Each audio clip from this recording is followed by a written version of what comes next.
Ek gaan vandag verduidelik hoekom glo ek die DA is gevaarliker as die ANC. Onder die DA bewind sal daar niks van ons oorbly nie. Terwyl onder die ANC het ons dan 'n gemeenskaplike vyand wat duidelik vir ons daar uitstaan, daar buitekant. So eerste, ons as boere of mense as Afrikaners sal nooit vir kommunisme val nie. Daar's 'n paar soos die Karel Nehaus daar buitekant wat swak waardestelsel het wat miskien daarvoor sal val vir eie gewin. Maar as jy met kommunisme na hom toe kom, sal hy nooit daarvoor val nie. Maar nou kom jy met liberalisme na hom toe en dan sien jy skielik hoe na 94 miljoene van ons skielik vir hulle gestem het. So maklik vir die DA gestem het en eintlik maar in liberalisme verval het. Liberalisme is 'n kanker. Dit het geen gesig nie. Dit het geen taal nie. Dit het geen geloof nie. Dit het geen landsgrens nie. Dit is net 'n identiteit daar buitekant wat gesigsloos is. Jy weet nie regtig vir wie jy staan nie. En dis hoekom dit so maklik, soos ons ook gesien het die laaste tyd, John Steenhuisen sê vir jou iets, en dan verander hy vinnig sy woord, of hy sê vir jou iets, dan word dit nooit gedoen nie, of skielik begin hy goed sê, soos met die Bella-wetgewing, en met die grondonteiening self. So, hulle het nie 'n waardestelsel wat baie rigied geset is, soos byvoorbeeld nasionalisme, waar jy kan sê, God, volk, vaderland, taal, geloof, dit is jou kernwaardes, en enigiets wat daai kernwaardes aanval en verskuif, staan jy teen. Die ouens staan vir niks nie. As iemand vir niks staan nie, is dit baie maklik om vir alles te staan op die ou einde van die dag, as jy verstaan wat ek sê. So byvoorbeeld kan ons ook gaan kyk dit wat in Frankryk gebeur. Daar's byvoorbeeld lumpy skin disease of knopvelsiekte soos ons dit noem, en die beeste word voor die voet. Hulle daag op plase op die weermag, dan skiet hulle vir jou 200 beeste dood. Die boere het saam probeer trek, hulle het met traangas gegooi en sy beeste op die plaas doodgeskiet. Dit is 'n geval wat ek nou nog in die nuus gesien het. Dit is baie hartseer en baie erg. Nou in Suid-Afrika kan die regering dit nie doen nie, hulle is te onbeholpe. So die ANC het nie daai mag nie, maar 'n liberale regering het genoeg mag om dit te kan doen, en dan doen hy absoluut drakoniese maatreëls. Ons kon dit met die COVID gesien het. Ons kan sien wat nou gebeur in Europa, en selfs onder demokrate in Amerika, hoe 'n totale seniele Joe Biden, dan sê hulle almal in die media wat liberale sê hoe slim Joe Biden is en hoe sterk sy kognitiewe vermoëns is, terwyl hy eintlik 'n absolute dwaas is wat seniel is, wat nie meer 10-4 kan dink nie en nie meer daar is nie, eintlik in 'n hospitaal hoort.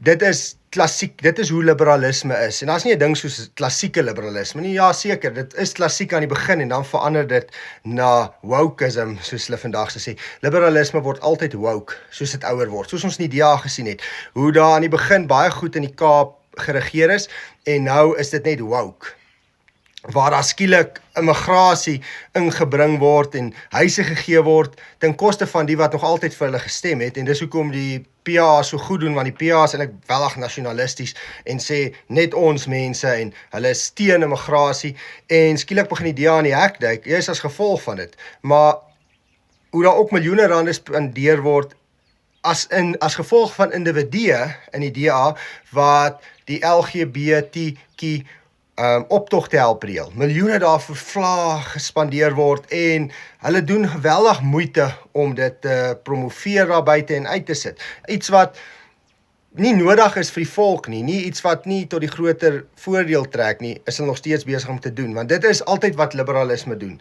Hy sal altyd begin as iets erg, soos in Duitsland destyds, waar hy eintlik rykdom kan veroorsaak en voordeel vir sy mense, en dan later ontaard hy presies soos vandag in Duitsland, waar hy nou basies sy eie mense doodmaak deur immigrante in te bring, daai immigrante reëlste en regulasies te gee en wette wat nie meer van toepassing is op die gewone burger nie. Hy mag maak wat hy wil, maar die gewone ou mag nie maak wat hy wil nie. Liberalisme gaan teen elke natuurwet in wat daar is. Die rede hoekom dit doen, want dit staan nie vir iets nie, dit staan vir niks nie. Jou ander probleem is, daar is donateurs, mense wat miljoene rande vir die DA gee, wat deel van die internasionale gemeenskap is. Die Oppenheimers is nie meer in Suid-Afrika, en tog gee hulle iets soos 50 miljoen jaarliks vir die DA, om sekere, policies tog, om sekere wetgewings en sekere reëls en regulasies en beleidsrigtings in Suid-Afrika te bewerkstellig. Rupert wat eintlik maar nou in noue vennootskap en noue samewerkings met die Rothschilds werk, doen dieselfde. Hulle gee jou groot hoeveelhede geld. En op die einde gaan die DA nie doen wat die beste vir ons is nie, hulle gaan doen wat die beste vir die internasionale gemeenskap is. Want die liberaliste van die wêreld staan so, hulle is gesigsloos. Dis nie 'n Duitser of 'n Afrikaner of 'n Zulu of 'n Sotho nie. Hy het geen land nie, hy het geen taal nie. En op die einde weet ek nie waar die wetgewing saamgestel word nie, besluite geneem word nie, maar hy pas me aan soos dit gaan. So eendag is hy teen immigrasie, volgens hy vir dit. Dis ook hoekom F.W. de Klerk was eintlik 'n baie klassieke liberalis. Hy was niks konservatief of nasionalisties van aard nie, al was hy 'n deel van die MP party.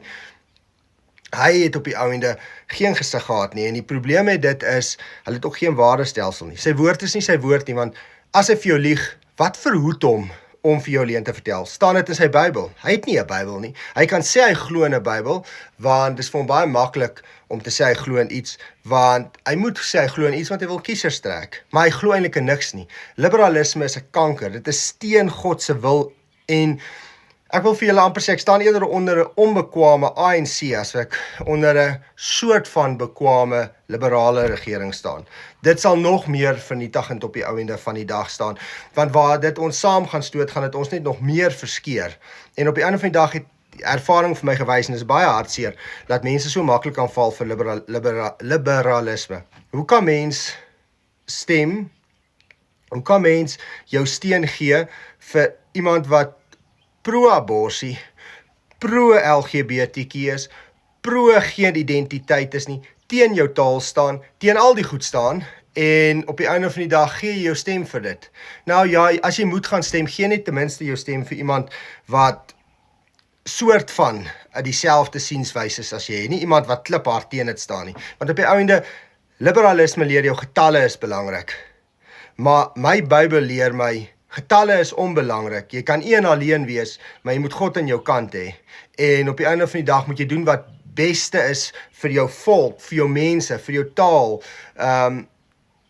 vir dit wie jy is, wie jy gebore is. En liberalisme leer jou, daar is geen God, daar is geen taal. Dit is almal. Ons is een groot nasie en ons almal is onherkenbaar gesigsloos in 'n stelsel. En ek dink dit is ongelooflik gevaarlik. Jy sal ook sien, die oomblik as dit gebeur, dan begin hulle werk na agendas. Agenda 2030. En hulle sal begin werk na sekere mikpunte wat jy nie regtig weet wat dit is nie. So, in my mening, is daar niemand gevaarliker as die DA in Suid-Afrika nie, en mag hulle nooit, ooit, in hulle hele lewe aan bewind Suid-Afrika kom nie. Glo ook nie, hulle sal nie, omrede swart mense redelik konservatief is in hulle denke, hoe hulle byvoorbeeld gayregte sien, hoe hulle byvoorbeeld die feit sien van immigrasie. Hulle is geweldig xenofobies in hulle denke. Hulle is nie internasionalisties nie. Hulle is baie nasionalismies rondom stamverwant gekoppel. Hulle die Zulus en die Xhosas en die Sothos, almal is half stamverwant gekoppel, hulle uitkyk. So die DA sal nie sommer in Suid-Afrika hond daar afmaak nie. Maar is eintlik hartseer laat swart is nie vir die DA sal stem nie, maar wit mense sal. Ek verstaan dit is eintlik 'n baie hartseer saak, en ek kan vir baie swart mense baie respek daarvoor hê, laat hy eerder vir die ANC sal stem, as wat hy ooit vir die DA sal stem. Dink 'n bietjie daaroor na.